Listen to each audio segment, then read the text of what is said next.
कल हमने ऑक्टाहेड्रल का पढ़ा था, splitting of D orbitals in octahedral complex. अब आज बात करेंगे हम,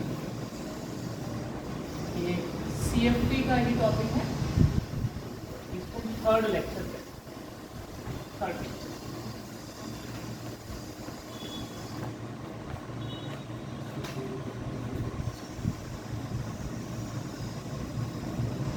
देखो हमने कल पढ़ा था कि भाई जब भी कभी ऑक्टाहेड्रल कॉम्प्लेक्स लेते हैं तो ऑक्टाहेड्रल कॉम्प्लेक्सेस में जब मेटल लिगेंड के साथ अटैच होते हैं तब डी ऑर्बिटल की स्प्लिटिंग होती थी due to the production of CFSE, crystal field splitting energy और क्रिस्टल फील्ड स्टेबलाइजिंग एनर्जी।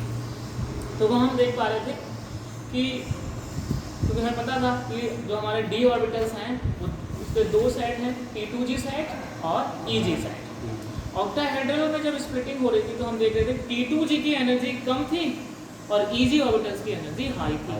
इसकी वजह क्या थी कि ऑक्टाहेड्रल में जो EG ऑर्बिटल्स हैं उनके लोब मेटल और लिगैंड के अप्रोचिंग पाथ में आ रहे थे और P2G के अप्रोचिंग पाथ में नहीं आ रहे थे। तो EG के ऑर्बिटल अप्रोचिंग पाथ में आ रहे थे, जिस वजह से उनकी EG के ऑर्बिटल की एनर्जी हाई हो गई, क्योंकि वो क्या हो रहे थे, मेटल लिगैंड के अप्रोचिंग पाथ था जहाँ पर मेटल लिगैंड से अटैच हो रहा था, उनके बीच में फंस रहे थे, जिस वजह से EG ऑर्बिटल्स की एनर्जी बढ़ रही थी।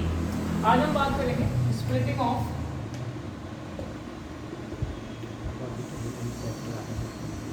Of D orbitals in tetrahedral fields. Tetrahedral fields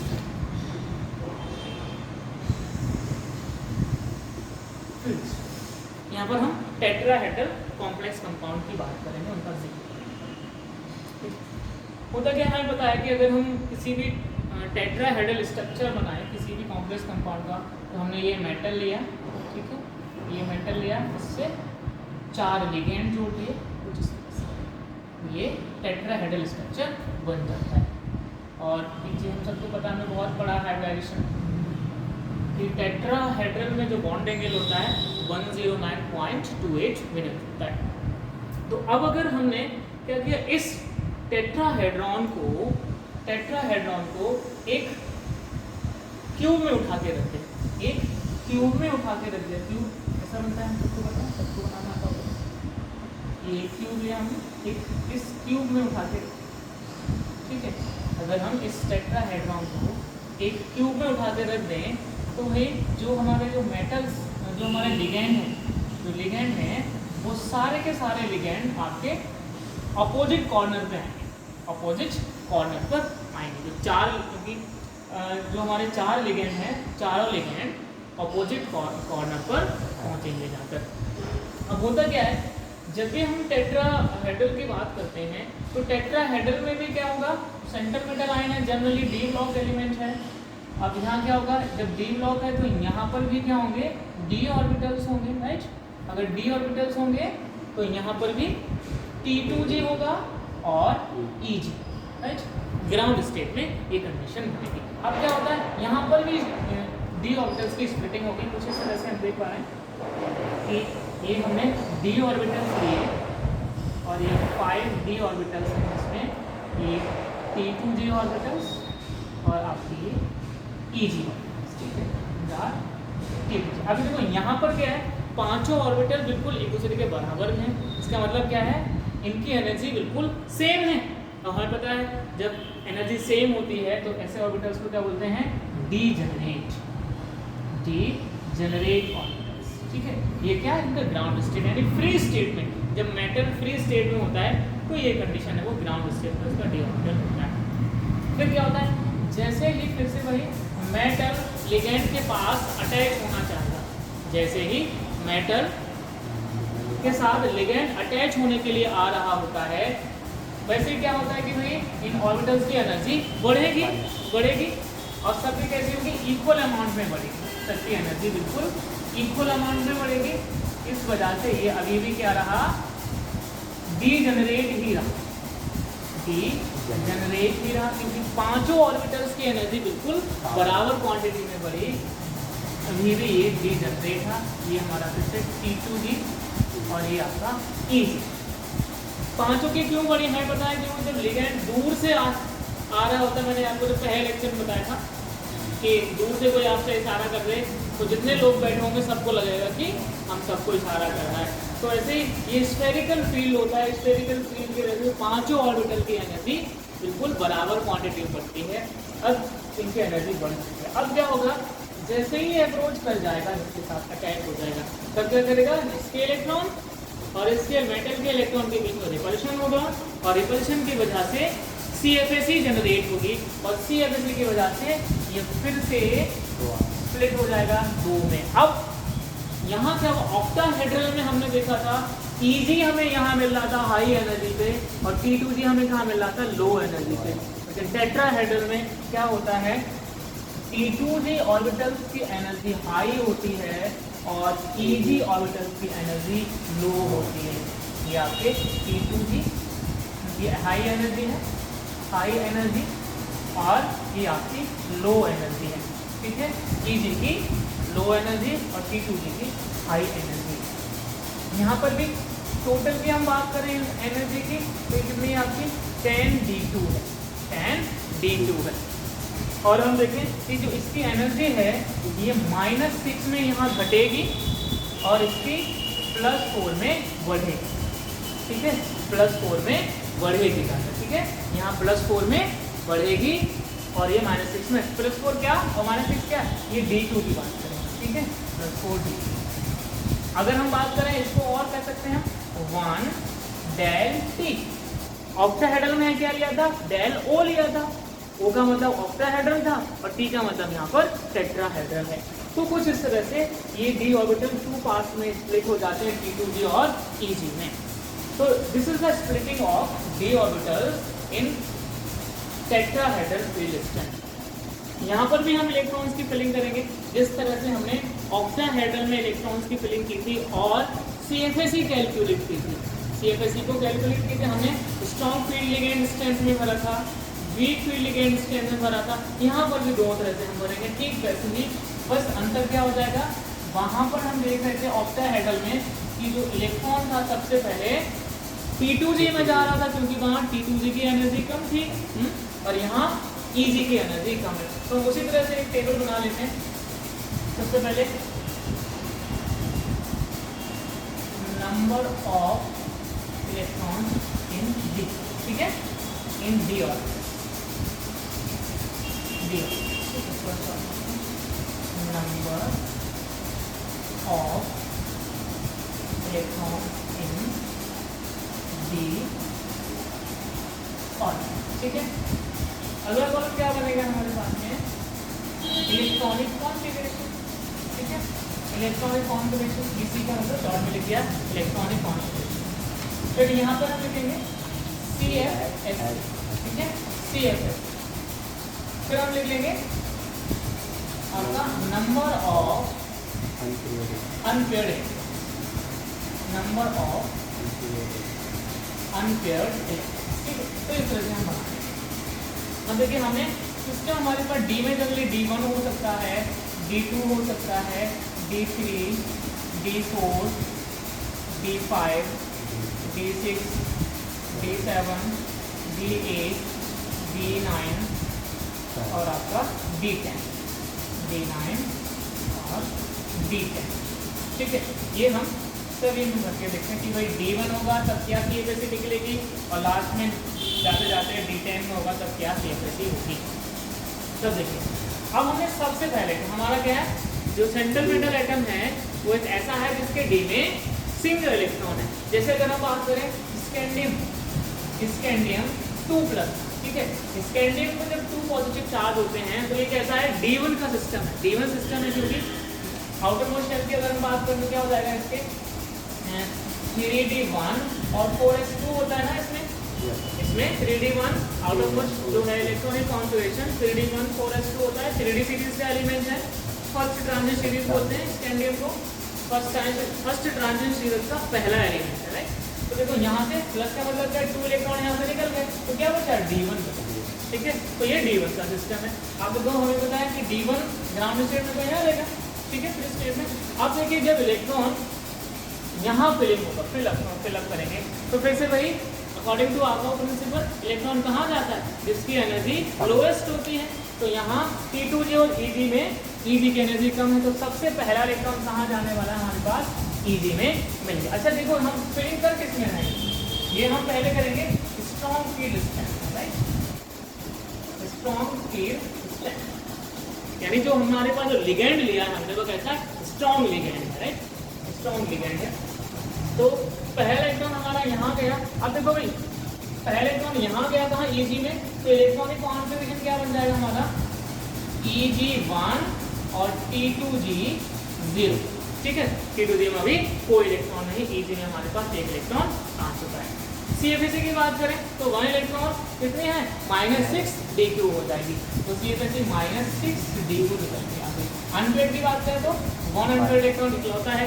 ठीक है, अब D2 सिस्टम की बात करें, D2 सिस्टम की अगर हम बात करें तो D2 सिस्टम में हमारे पास क्या मिलेगा, 2 इलेक्ट्रॉन्स होंगे। 2 इलेक्ट्रॉन यहाँ पहले यहाँ आ गया स्टेट में, और दूसरा इलेक्ट्रॉन भी यहीं पर जाएगा। ठीक है, दूसरा इलेक्ट्रॉन हमारे पास यहीं पर जाने वाला है। दूसरा इलेक्ट्रॉन वहाँ पहुँचा तो हमारे पास क्या हो जाएगा, इलेक्ट्रॉनिक कॉन्फ़िगरेशन Eg2 और T2G में अभी भी 0 है, राइट। CFSE कितनी हो गई, -12 dq। देखो एक के लिए -6 जाएगी ना, तो 2 के लिए क्या हो जाएगी, -12 dq, राइट। और अनपेड कितने हो गए हमारे पास यहाँ, वैसे 2 हो गए। ठीक है, अब हम बात करते हैं D3 सिस्टम की। D3 सिस्टम में बात करें तो भाई अब D3 में इलेक्ट्रॉन, अब देखो क्या है, यहीं से फिर से हमारा स्ट्रॉन्ग फील्ड और वीक फील्ड का काम शुरू हो जाता है। अगर स्ट्रॉन्ग फील्ड लिगेंड है तो क्या होगा, वही लो एनर्जी में क्या हो जाएगी, पेयरिंग हो जाएगी। इलेक्ट्रॉन वैसे तो यहाँ जाना चाहिए था, मैंने आपको बताया था कि यहाँ पेयरिंग एनर्जी और यहाँ से यहाँ जाने में जो एनर्जी, एक्साइटिंग एनर्जी हम कह सकते हैं उसके लिए, तो पेयरिंग एनर्जी अगर इलेक्ट्रॉन यहाँ कब जाएगा, यहाँ तब जाएगा जब यहाँ से यहाँ जाने में एनर्जी कम खर्च होगी और पेयर करने में एनर्जी ज़्यादा होगी। ठीक है, तो स्ट्रॉन्ग फील्ड लिगेंड जब होते हैं, स्ट्रॉन्ग फील्ड लिगेंड में पेयरिंग एनर्जी जनरली लो होती है, इसीलिए स्ट्रॉन्ग फील्ड में इलेक्ट्रॉन यहीं पर पेयर्ड अप हो जाते हैं, राइट। अब देखो इलेक्ट्रॉनिक कॉन्फ़िगरेशन क्या बना हमारे पास, Eg में अब 3 इलेक्ट्रॉन जा चुके हैं और T2G में अभी भी 0 इलेक्ट्रॉन बना हुआ है। CFSE की बात करें, माइनस कितनी हो जाएगी, 18 -18। ठीक है, -18 dq। ठीक है, क्योंकि एक के लिए -6 है तो 3 के लिए क्या हो जाएगा, -18। अनपेड कितना बचा हमारे पास, एक तो पेयर्ड हो गया तो एक ही बचा अनपेड। ठीक है, अब हम बात करेंगे D4 सिस्टम है। D4 में भी क्या हो जाएगा भाई, स्ट्रॉन्ग फील्ड लिगेंड है तो भाई यहीं पर पेयर अप हो जाएगा ये भी।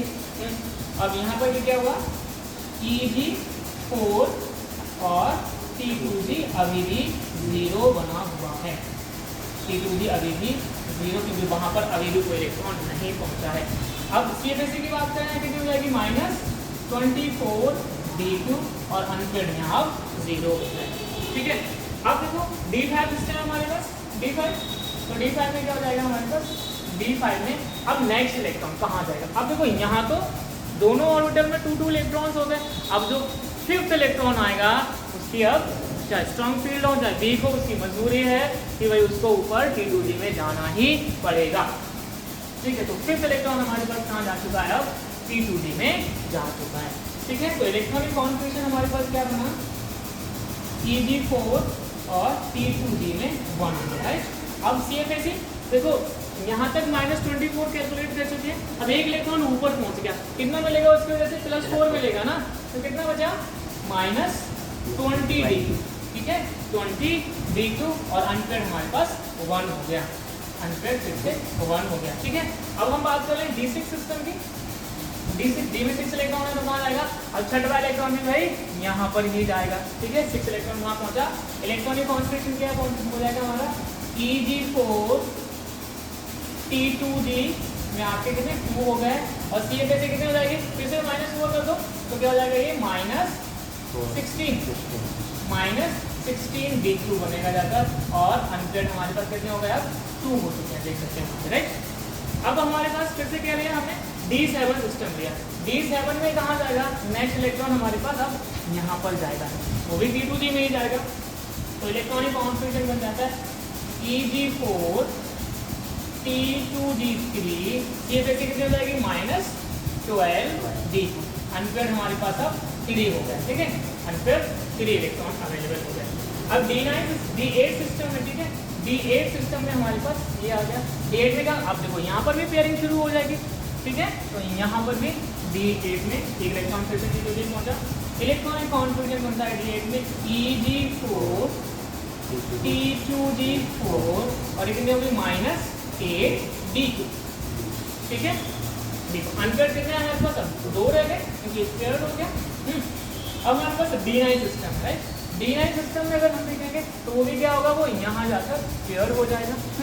D9 सिस्टम का पेयर हो गया, इलेक्ट्रॉनिक कॉन्फ़िगरेशन क्या बना Eg4 T2G में 5 हो चुके हैं, और ये -4 हो गई हमारे पास -4 D2, और ये क्या रहेगा फिर से इकलौता अनपेयर्ड इलेक्ट्रॉन बचा, ठीक है। अब D10 सिस्टम हमने ले लिया। अब देखो D10 में क्या है, ये D ऑर्बिटल अब कंप्लीटली फिल्ड हो कुछ। अब यहाँ क्या हो जाएगा Eg4 और T2G6, ठीक है, C कितनी हो गई 0, ठीक है 0, और यहाँ पर भी 0 अनपेयर्ड हमारे पास। तो स्ट्रॉन्ग फील्ड स्ट्रेंथ में हम टेट्राहेड्रल कॉम्प्लेक्स में टेट्राहेड्रल में कुछ इस तरह से इलेक्ट्रॉन की फिलिंग कर सकते हैं, ठीक है। नोट करो,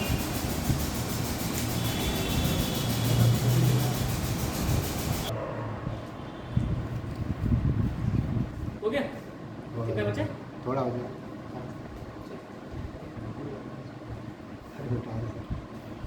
अब हम देखेंगे वीक फील्ड।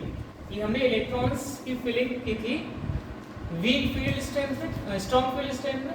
अब हम करेंगे वीक फील्ड स्ट्रेंथ, ठीक है। वीक फील्ड में क्या होगा, देखो भाई इसको हटा देते हैं, पूरी को हटा देते हैं।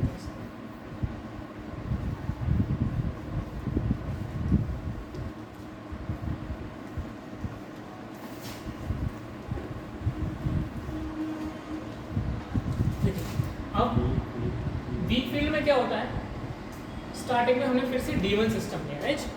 D1 सिस्टम लेंगे तो पहला इलेक्ट्रॉन तो हमेशा वहीं जाएगा जिसकी एनर्जी लोएस्ट होगी, ठीक है। वही इलेक्ट्रॉन तो सबसे पहले वहीं जाएगा जिस ऑर्बिटल की एनर्जी सबसे कम हो। तो D1 सिस्टम में सबसे पहले कहाँ जाने वाला इलेक्ट्रॉन, भाई यहीं पर जाएगा, ठीक है। तो इलेक्ट्रॉनिक कॉन्फ़िगरेशन फिर से क्या हो जाएगा Eg1 और T2G0, ठीक है। सी फिर से क्या बनने वाली है हमारी, वही फिर से -6 D3 अनपेयर्ड आपका, ठीक है, अनपेयर्ड 1 हुआ।